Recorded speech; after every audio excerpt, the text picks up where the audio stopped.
Pecha Kucha 270 zombie comics and the daily sketch conclusions for November. So I'm in a weird bit of a headspace right now. I've read a lot of comics recently that make me wonder about the future of comics.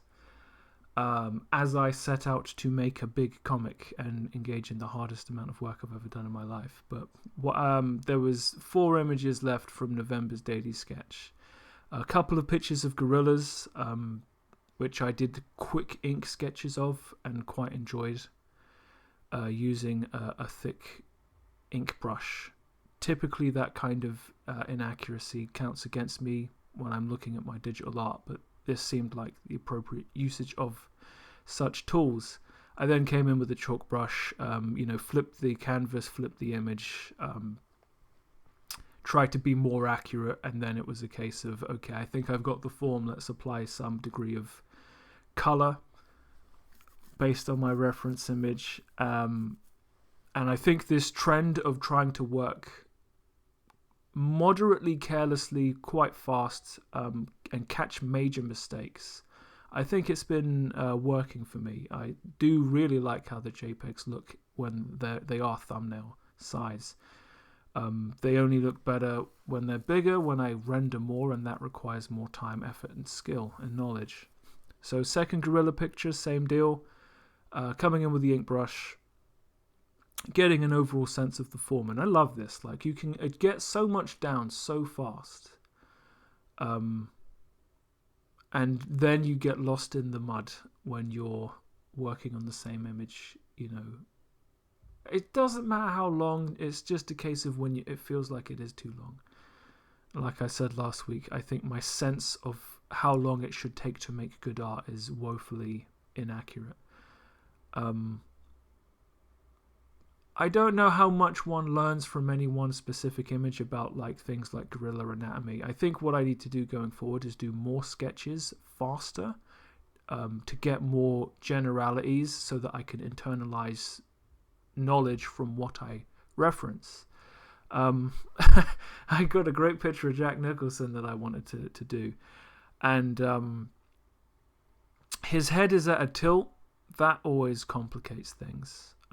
I did rotate the canvas to kind of remove that complication, but these are the kind of things that trip you up. But I am amazed in an hour that I've got a pretty sometimes I squint and I see Jack Nicholson when I look at this, right? So that's way closer than I expected to get, especially for the time it took. I feel like, keeping this tight has been not as demonstratively negative in the results I end up with. And I finished with a picture of a samurai dude, probably from an Akira Kurosawa movie, almost certainly from an Akira Kurosawa movie. I didn't put too much effort into any one part. I find just adding grays, and then you look at it without really looking at it, like the squinting or a small image size. It looks far more indistinguishable from the reference image than it does here.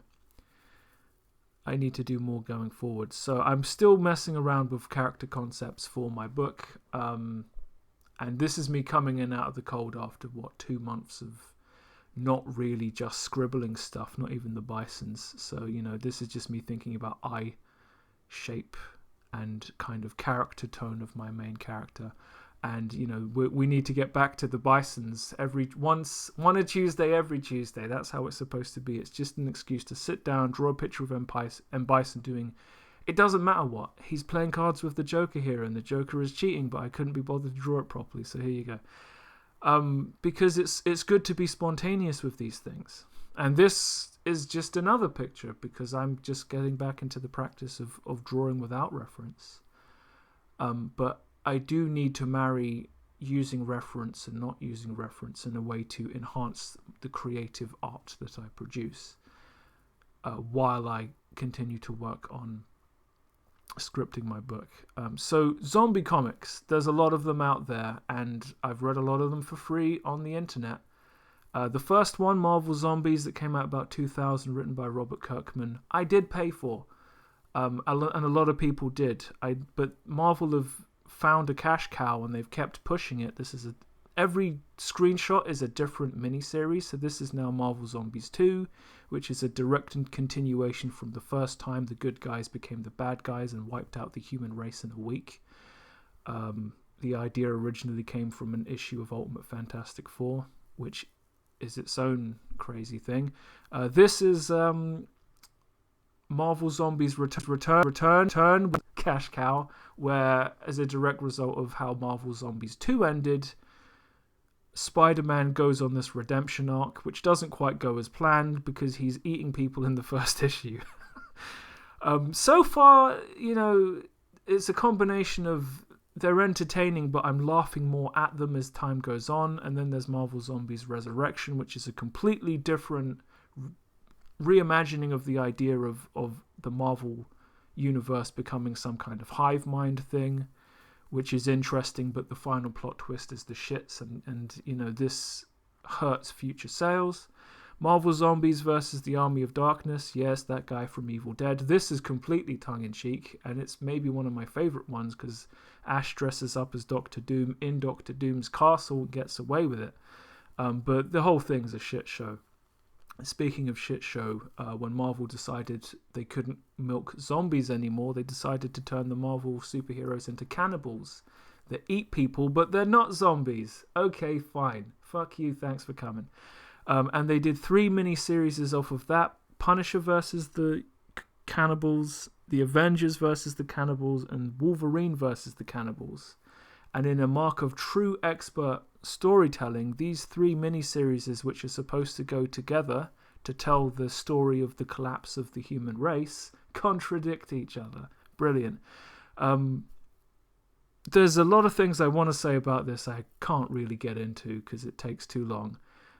Reading comic books for free isn't necessarily a bad idea. There are people putting these things on the internet for free in a very agreeable manner. That's cutting into Marvel's profits, because some of these I would pay money for. Some of these books I've read for free. I've read a lot of Thor stuff I thought was very good, and some Thor stuff I thought was very bad. It's always one or the other with Thor. I don't know who would pay money for comic books in 2025. I mean Marvel books. I'm not talking about independent stuff. It's really a video essay and then a series of follow-ups to it that I just don't want to make. But it's affecting the way I'm thinking, and it's affecting my work ethic. And God knows I don't need any encouragement to not give a fuck, right? This may come up in future weeks, we'll see. But that's the end of Pecha Kucha 270, and I'll see you next time.